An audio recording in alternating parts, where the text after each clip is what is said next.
আসসালামু আলাইকুম। আজকের ক্লাসে সবাইকে স্বাগত জানাচ্ছি। তো প্রিয় শিক্ষার্থীরা, আজকে তোমাদের সামনে আলোচনা করব পার্টস অফ স্পিচ নিয়ে। ইংরেজি গ্রামারের একটি গুরুত্বপূর্ণ অংশ হলো parts of speech. Parts of speech, parts মানে অংশ, অফ মানে রবা এর, স্পিচ মানে কথা বা বক্তব্যের অংশ। আর ইংরেজিতে পার্টস অফ স্পিচ 8 প্রকার।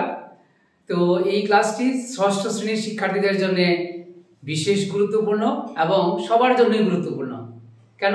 ষষ্ঠ শ্রেণীর শিক্ষার্থীদের ইংরেজি দ্বিতীয় পত্রের সেখানে identification of parts of speech একটি অপশন রয়েছে, অর্থাৎ গ্রামাটিক্যাল পার্ট। সেই পার্টটি তুমি কিভাবে আনসার করবে সেই বিষয়ে আমি তোমাদেরকে বিস্তারিত তুলে ধরছি। তো তার আগে জেনে নেই যে ইংরেজি বাক্যে বা বাক্যে ব্যবহৃত প্রত্যেকটি অর্থবোধক শব্দ হলো এক একটি পার্টস অফ স্পিচ। আর পার্টস অফ স্পিচ 8 প্রকার: noun, pronoun, verb, adverb, adjective, preposition, conjunction, interjection. তো আজকের ক্লাসে আমি তোমাদেরকে উদাহরণ সহ এই 8 প্রকার পার্টস অফ স্পিচের তালিকাটা তোমাদেরকে দেখাচ্ছি, এবং তোমরা সুযোগ থাকলে ভিডিও পজ করে উদাহরণগুলো লিখে নেবে। আর পরের ক্লাসে আমি দেখাবো অর্থাৎ কোথায় নাউন বসবে, কোথায় অ্যাডজেক্টিভ বসবে। কারণ তোমার এই প্রশ্নের ক্রাইটেরিয়াটা দুটো ধরনের হতে পারে, একটা হলো সেন্টেন্স প্যাটার্নে, আরেকটা হলো প্যাসেজ আকারে। বাট আন্ডারলাইন করা থাকবে, তোমাকে সেই ওয়ার্ডগুলোকে চিনতে হবে। কারণ তোমাকে চিনতে হবে, পার্টস অফ স্পিচ ভালো করে বুঝতে হবে। পার্টস অফ স্পিচ আবারও বলছি ইংরেজি গ্রামার একটি গুরুত্বপূর্ণ অংশ। তো প্রথমেই নাউন। নাউন হলো দুনিয়াতে যত নামবাচক শব্দ আছে সবই হলো নাউন। এখানে উদাহরণস্বরূপ আমি লিখেছি Nazrul, mother, sister, Dhaka, Bangladesh, January, Saturday, gold, class, father, etcetera. অর্থাৎ এই যে পেন, এটাও নাউন। অর্থাৎ যা আছে নামবাচক শব্দ সবই হলো নাউন। আর প্রোনাউন, প্রোনাউন, প্রো মানে পরিবর্তে, নাউনের পরিবর্তে যে ওয়ার্ডগুলি বসবে সেটাই হলো কি প্রোনাউন। তো প্রোনাউনের মধ্যে পরিচিত যে প্রোনাউনগুলি সেগুলো হলো কি I, we, you, he, she, it, they. তারপরে এদের objective me, us, you, him, her, it এবং দেম। আর পজিটিভ হলো মাই অথবা মাইন, ইয়োর, তারপরে his, her, hers, its, their, theirs. এখানে একটু বলে রাখি, প্রোনাউন কিন্তু 8 প্রকার। অর্থাৎ সেই প্রোনাউনের তালিকাটাও কিন্তু কি ধীরে ধীরে বড় হবে, অর্থাৎ সেগুলোও কিন্তু কি পড়তে হবে। প্রোনাউন বলতে শুধু এইগুলো নয়, আরো কি তার ক্লাসিফিকেশন রয়েছে। যেমন নাউন, সেটার ক্লাসিফিকেশন রয়েছে 5 প্রকার। তারপরে অ্যাডজেক্টিভ। অ্যাডজেক্টিভ হলো যে ওয়ার্ড দিয়ে দোষ, গুণ, সংখ্যা, অবস্থা, পরিমাপ বোঝায় তাকে অ্যাডজেক্টিভ বলে। অর্থাৎ আবারও বলছি, দোষ, গুণ, সংখ্যা, অবস্থা, পরিমাপ।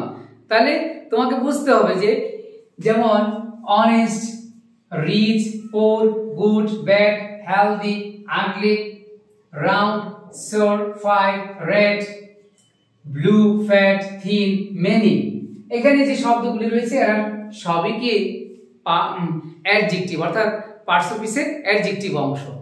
আর আরেকটা জিনিস তোমাদেরকে বলে দিই, সেটা হলো কি ওয়ার্ড শেখার সময় ডিকশনারি থেকে হোক বা তোমার যে রিলেটেড যদি কোনো অন্য বই থেকেও তুমি যদি কি ওয়ার্ড শেখো, সবসময় খেয়াল করবে সেই ওয়ার্ডের পাশে পার্টস অফ স্পিচের তার পরিচয়টা কি।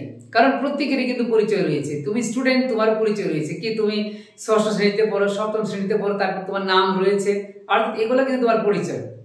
অর্থাৎ একটা শব্দেরও কিন্তু কি এরকম পরিচয় রয়েছে। তারপরে ভার্ব। ভার্ব মানে কি যে ওয়ার্ড দিয়ে হওয়া, থাকা, করা বোঝায়। অর্থাৎ হওয়া মানে কি বি ভার্ব। তাহলে বি ভার্ব কি am, is, are, was, were, been, being. খেয়াল করতে হবে, এম, ইজ, আর হলো প্রেজেন্ট, ওয়াজ, আর হলো পাস্ট। তারপরে হলো কি যে ডো ভার্ব কি ডো, ডাজ, ডিড। আছে ভার্ব মানে হ্যাভ, হ্যাজ, হ্যাড। আর এই বি ভার্ব এবং কি হ্যাভ ভার্ব ছাড়া বাকি যা আছে সবই হলো কি মূল ভার্ব। অর্থাৎ মূল ভার্বের সংখ্যা সবচেয়ে বেশি, যেমন come, go, play, eat, drink, sleep, sing, swim, etcetera. অর্থাৎ অনেক। যেমন আমি একটি শীট তৈরি করেছি, সেই শুধু ভার্ব দিয়ে সেখানে প্রায় 2500-এর উপরে ভার্ব সেখানে আমি ইনক্লুড করেছি। অর্থাৎ তুমি ভার্ব হলো ইংরেজি গ্রামারের আরেকটি গুরুত্বপূর্ণ অংশ। ভার্ব ছাড়া অর্থাৎ you can not create a single sentence without having verb, so you must know verb. তারপরে অ্যাডভার্ব। অ্যাডভার্বের কাজ কি? অ্যাডভার্বের কাজ হলো ভার্ব এবং অ্যাডজেক্টিভের কাজকে বিশেষায়িত করা। আর একবার চেনার একটি বড় উপায় হলো ly যুক্ত শব্দের প্রায় 95% শব্দ হলো কি একবার। বাট এর বাইরে আমি কিন্তু আগে কিন্তু বলেছি যে কি তোমার একটা শব্দের পরিচয় শিখতে হবে, সেজন্য ডিকশনারি ইউজ করবা। ডিকশনারি ইউজ করতে হবে এবং প্রতিদিন অল্প অল্প করে পড়তে হবে, কারণ আমরা ইংরেজি শব্দ পড়ি না বললেই চলে, শুধু পাস করার জন্য কিছু অপশন পড়ি। যেমন এখানে আমি তুলে ধরেছি very, soon, early, slowly, silently, fast, gladly, timely, attentively, wisely, clearly, rightly, wrongly, brightly, etcetera. অর্থাৎ তোমার কাজটাকে সহজবোধ্য করার জন্য আমি এটা এখানে কিছু ওয়ার্ড তুলে ধরেছি যাতে তুমি বুঝতে পারো। আবারও বলছি, পার্টস অফ স্পিচ কিন্তু খুবই গুরুত্বপূর্ণ একটি অংশ, কারণ তুমি যাই লেখো সেখানে কিন্তু কি পার্টস অফ স্পিচ তুমি পাবে। আর ইংরেজি সেন্টেন্স পড়ার সময় আজকের পর থেকে সেখানে তুমি খুঁজবে যে দেখি তো এখানে কি আছে, এই শব্দটা কোন পার্টস অফ স্পিচ, এটা কোন পার্টস অফ স্পিচ। অর্থাৎ প্রতিদিন যদি তুমি প্র্যাকটিস করো তাহলে তোমার রাস্তাটা সহজ হয়ে যাবে। তারপরে রয়েছে প্রিপোজিশন। প্রি মানে পূর্বে, পজিশন মানে অবস্থান। অর্থাৎ যে ওয়ার্ড নাউন ও প্রোনাউনের পূর্বে বসে আরেকটা ওয়ার্ডের সাথে সম্পর্ক তৈরি করে দেয় সেটাই হলো কি প্রিপোজিশন। আর প্রিপোজিশনেরও কি প্রকারভেদ রয়েছে, বাট কিছু প্রিপোজিশন তোমাদের সামনে এখানে তুলে ধরছি। যেমন পরিচিত, at, in, on, to, of, by, for, up, over, upon, beside, between, before, তারপরে রয়েছে with, under, etc. আর কনজাংশন, কনজাংশনের কাজ কি? কনজাংশনের কাজ হলো কি এক বা একাধিক ওয়ার্ড বা এক বা একাধিক সেন্টেন্সকে যুক্ত করা। তার কাজই হলো এক বা একাধিক ওয়ার্ড বা সেন্টেন্সকে যুক্ত করা, কনজাংশন। তাহলে খেয়াল করো প্রত্যেকটা পার্টই কিন্তু আমার গুরুত্বপূর্ণ। তো পরিচিত কনজাংশন বলে আমি তুলে ধরছি, যেমন ফর, এন্ড, নর, বাট, অর, ইয়েট, সো। এই অপশনগুলোকে আমি কি একটা শর্ট তালিকার মাধ্যমে প্রকাশ করতে পারি, সেটার নাম হলো কি ফ্যান বয়েস, মানে ফ্যান বয়েস। ফ্যান বয়েসটাকে মনে রাখলেই বুঝে ফেলবা। এফ তে ফর, এ তে এন্ড, এন তে নর, বি তে বাট, ও তে অর, ওয়াই তে ইয়েট, এস তে সো। আর এর বাইরেও আরো কি কনজাংশন রয়েছে, সেগুলির একটি ছোট তালিকা দিচ্ছি। If, since, S, because, why. তারপরে রয়েছে কি আনলেস, তারপরে till, until, though, although, as, well as, so that, etc. কারণ গ্রামার পড়লেই তুমি সেখানে কিন্তু পাবে। অর্থাৎ এই যে এখানে পরিচিত, এইগুলার এই তালিকাটাও যদি তোমার কি মেমোরিতে থাকে তাহলেও কিন্তু তুমি অনেকগুলা কি শব্দের সাথে পরিচিত হয়ে গেল।